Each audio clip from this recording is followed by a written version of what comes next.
Hello, everybody. So we're about a year out from the presidential election, so I just kind of wanted to take a couple minutes and talk about it. Because this one's looking to be really interesting for a lot of reasons. Probably the most interesting part is I have literally no idea whatsoever what's going to happen as we head into this.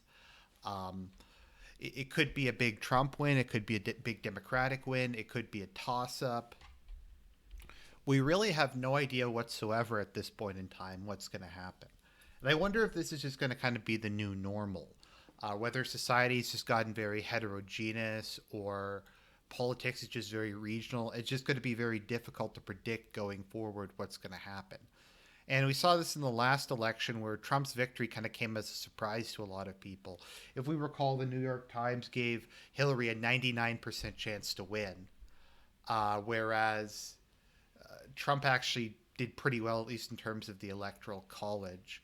And the last Canadian election, we really had no idea what was going to happen, and the eventual results, I guess, we're kind of close to polls, but the polls are getting pretty hard to predict the number of seats someone's going to win.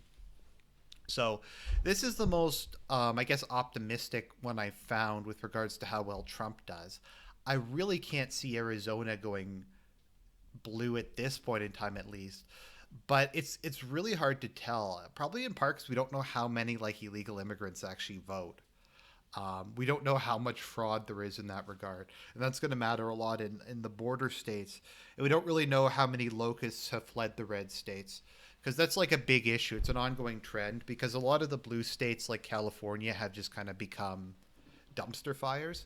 So people have flee California and they go to like Nevada or Arizona or Texas, and then they start voting Democrat there. And then that's partially in addition to illegal immigration, how these states flip.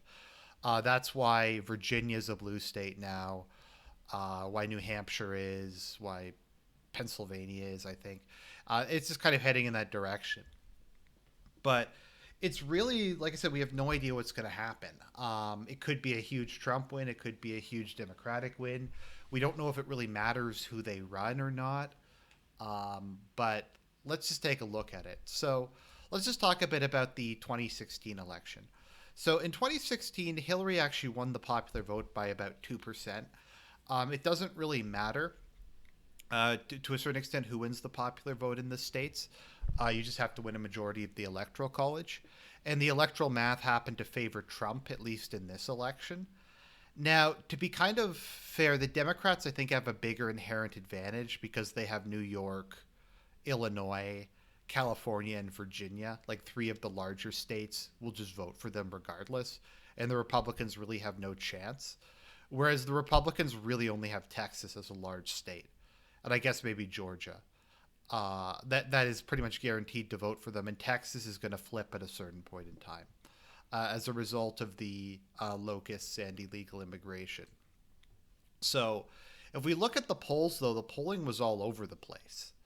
So, like, Hillary won by 2%, but we had polls that were like 5%, 4%. Well, 4% isn't a ton, but let's see here 7%. We had some random polls where Trump was up 5%. I mean, a lot of them were fairly close, but a lot of them were kind of like all over the place with regards to how it would go. I think a big issue you have to keep in mind when you're looking at national polls is California has a Louisiana style primary system. So, how it works there is the top two Senate candidates, I think it's like an open primary, and the top two Senate candidates run. And because of the way that California works, it's always two Democrats. And so the Republicans just don't bother to vote. So that's a big issue. Whereas in Republican majority states, generally speaking, there are Democrats running, and they often do win. So, but yeah, like as we can see here, some of these were like Trump up 7, Hillary up 4. It was kind of all over the place, but the polls themselves didn't really tell what the electoral math was. So we had a couple of races like in Michigan and Wisconsin that were just extremely close.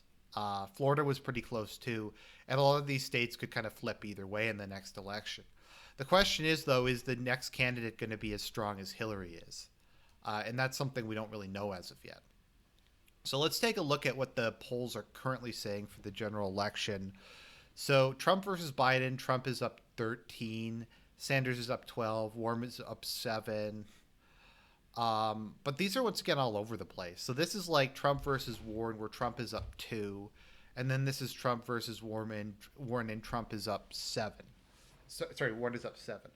So the thing you have to keep in mind with polls is they have a margin of error. Generally speaking, if they're decent, like plus or minus 2%, which means there's a 95% chance that Warren is 7%, 5% to 9% above Trump.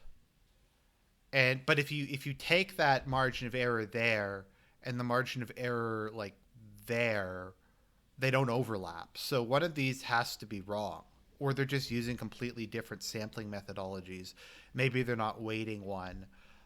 It's really hard to know, but like it's all over the place. Like butt egg here, +8 for Trump, and then if we like go up here, it's like +18 for butt egg. So that's like oh no, that's California. Sorry. Okay, well maybe that's part of it. Okay, well +7 general election. So that's like a 10-point spread. So we really have no idea at this point in time like what's even happening. And so let's just take a look at the Democratic primary, because I think a lot of people think this is really where uh, it's going to come down to is who's actually going to win. If Biden wins the primary, I'm going to be shocked just because he's old and he's kind of the establishment. You are seeing a civil war within the Democratic Party behind kind of the kleptocratic elite and the Democratic Socialists of America type of crowd. And I think these two are kind of locked in a life or death struggle for the soul of the Democratic Party. And the question is whether how is this going to turn out? Like which side is going to win this battle? Or will the fight between them just lead to a lot of people staying home? I mean, we really have absolutely no idea how this thing is going to go at this point in time. We have no idea. It's very much an up in the air thing.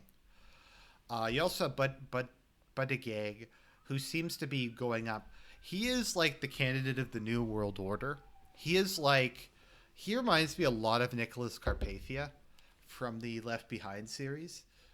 I could see him winning just because they rig it for him, because he seems like the exact kind of guy they want to win. I don't think Sanders is going to win just because the establishment hates him. And Warren, I think, is largely unelectable. But it seems like those are the four to look out for at the moment. But the question is, would people just think that Biden's too similar to Trump? Would people? I think Sanders would just win. Would Warren just suck too much and be too low energy? I don't know. Like it's something I really have no idea about. Another interesting thing is if we look at favorability ratings. So Trump is at negative 12%, but Pelosi is at negative 11%. So people are actually hate Pelosi as much as they hate Trump. They also hate Chuck Schumer, and I think they hate Mitch McConnell. Yeah, and Mitch McConnell. So it's not as if they're particularly more popular. The Democrats do have a large advantage in the generic congressional ballot, but generic congressional ballot is kind of like a difficult thing because once again you have heavy blue states where like 90% of the local population is African American and they'll all vote Democratic. So if I had to kind of give my prediction now, honestly, I don't mean to just kind of chicken out. I have no idea whatsoever what's going to happen. If you had have asked me a year ago, I would have said Trump was going to lose no matter what. But it's looking like just with what a shit show the Democratic primaries are becoming. My friend Serpkerp, I think, believes that at some point in time, if Sanders doesn't win, the Democratic Socialists of America might become their own party. Uh, that seems, I don't know if that's possible, but they might start their own, I guess, a more formal faction, I guess. I'm not sure. It's an interesting question. Um, But those are just kind of my immediate thoughts. You can kind of see this as an election preview video. I hope you enjoyed it.